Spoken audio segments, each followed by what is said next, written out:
Hello everyone, it's me Sagar Chettri and I'm a full stack developer.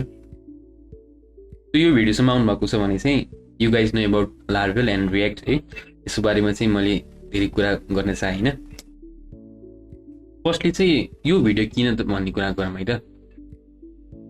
यो video किन भन्दाखेरि चाहिँ अब कुनै पनि Laravel डेभलपरले है React मा काम गर्न मन छ भने चाहिँ React चाहिँ छुट्टै नै पुरै फ्रेमवर्क नै React लागि एपीआई नै बनाएर हैन सबै पेज बाहिर नै React को प्लेटफर्म डिफरेंट युज गरेर Laravel को प्लेटफर्म डिफरेंट युज गरेर पर्छ भन्ने पनि छैन हैन. धेरै मान्छेलाई यो थाहा छ बट त्यो थाहा छैन हामीले चाहिँ Laravel भित्र नै React इन्स्टल गर्न मिल्छ के. यसको फाइदा चाहिँ के भन्दाखेरि सर्टेन कम्पोनेन्ट मात्रै चाहिँ मैले React मा इम्प्लिमेन्ट गर्न सके के मैले चाहिँ हैन. फर एक्जाम्पल एउटा पेज मात्रै छ भने चाहिँ मैले होल फ्रेमवर्क नै हैन React बाट गर्न पर्दैन हैन. एउटा सर्टेन कम्पोनेन्ट जुन चाहिएको छ त्यो मात्रै React मा गर्न सके मैले हैन त. एकदम राम्रो फिचर हुन्छ यो चाहिँ. त्यसलाई चाहिँ React इन्स्टल गर्न नै डिफिकल्टी छ के बिगिनर्सको लागि है. अब गरिरहेको मान्छे त सिम्पल छ हैन एकदम सर्ट भिडियो यो बट यो चाहिँ चाहिने कुरा हो भने चाहिँ मैले भन्छु त. लेट्स स्टार्ट है त. फर्स्ट एउटा हामीले चाहिँ Laravel को फ्रेश इन्स्टलेसन गरौँ हैन. अनि त्यसपछि चाहिँ त्यसमा चाहिँ React स्क्याफोल्डिङ इन्स्टल गरेर चाहिँ फर एक्जाम्पल दिएँ है त.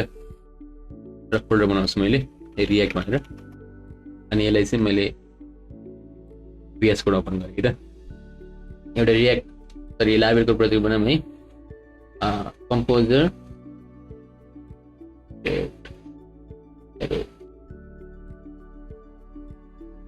प्रोजेक्ट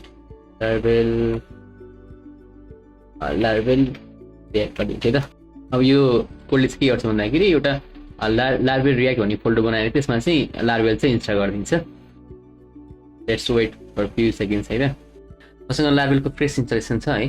अब त्यसमा चाहिँ एउटा React को स्क्याफोल्डिङ इन्स्टल गरौँ है त. पैसा फोल्डरको स्ट्रक्चर मैले Laravel भित्र चेन्ज गर्छु है. त्यसको सर्भर हेर्नु है कति चल्दैन. फ्रेश इन्स्टलेसन छ चल्छ पनि हैन.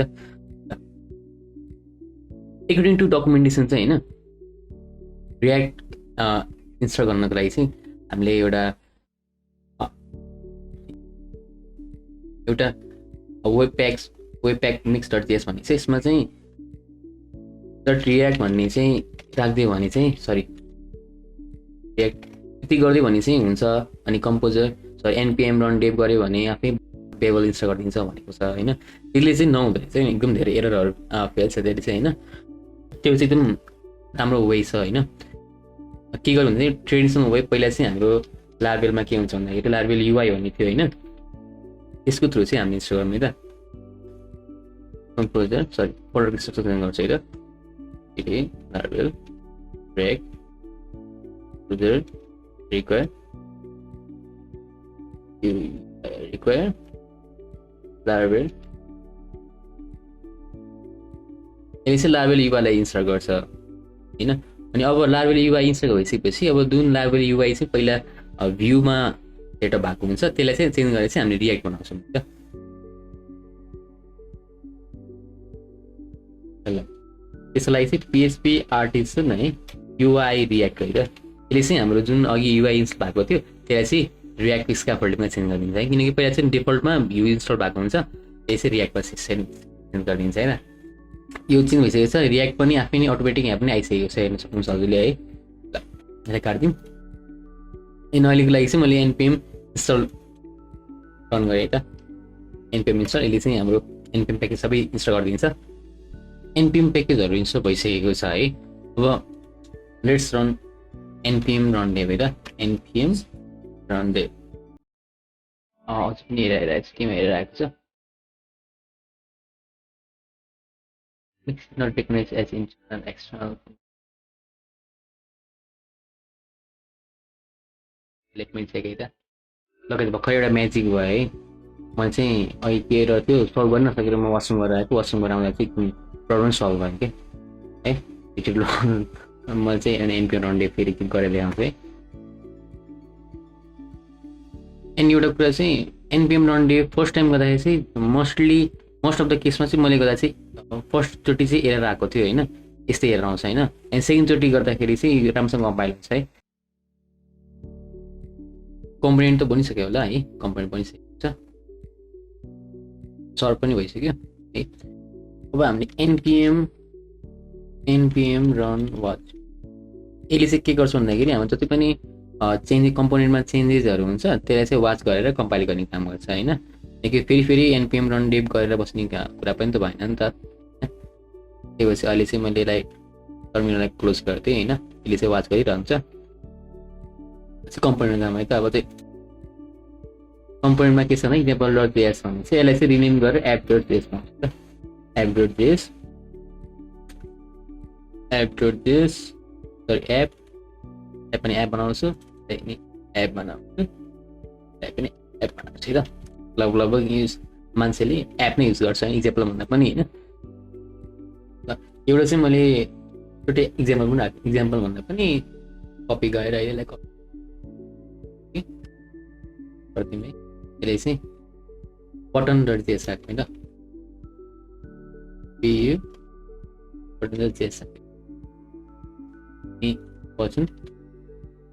button is example नाम है button class name btm here right।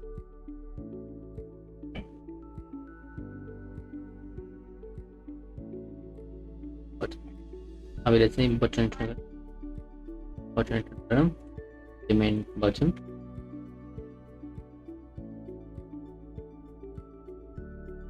पछि अब हाम्रो app.js मा गएर इक्जाम्पललाई चाहिँ टाइप बनाइदिउँ र बटन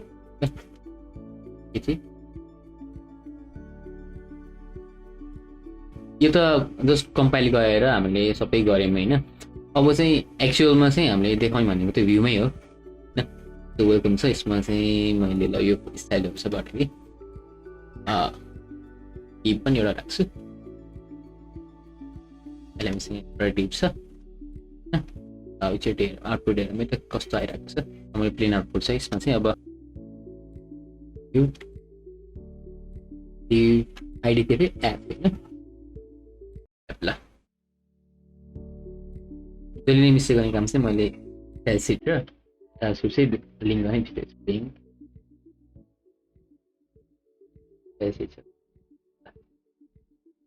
हाम्रो चाहिँ कुन छ भने पब्लिकको चाहिँ सेट लिङ्क गर्नुपर्छ, पब्लिकको CSS र एप्स yes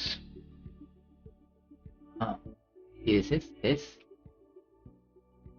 लिङ्क भयो। अब स्क्रिप्ट पनि लिङ्क भयो,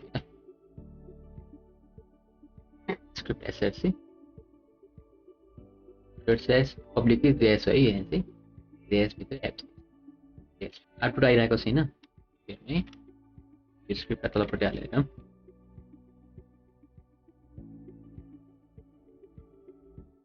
आइरहेको छ है। मेन प्रब्लम भनेको नि मैले धेरैचोटि मिस्टेक गरेको भनेको होइन, मैले चाहिँ पहिला बिगिनिङ फेजमा चाहिँ स्क्रिप्ट जहिले पनि माथि राखेर गर्दो रहेछ क्या। एन्ड गुगलमा एकदम अनेक थरी सोल्युसनहरू के मिस्टेक भयो किन के भएन, स्क्रिप्टलाई तलपट्टि राख्नु पर्दो रहेछ है रियाक्ट इम्प्रुभ गर्दाखेरि लाभेलमा। त्यो चाहिँ मेन पोइन्ट चाहिँ यहाँ चाहिँ है। अघि चाहिँ मैले स्क्रिप्टलाई माथि राख्दाखेरि चाहिँ रियाक्ट कम्पोनेन्ट देखिरहेको थिएन, यो कम्पोनेन्टको हुनु चाहिँ हुनु पर्यो है। अर्को कम्पोनेन्ट थियो बटन होइन, यो फेरि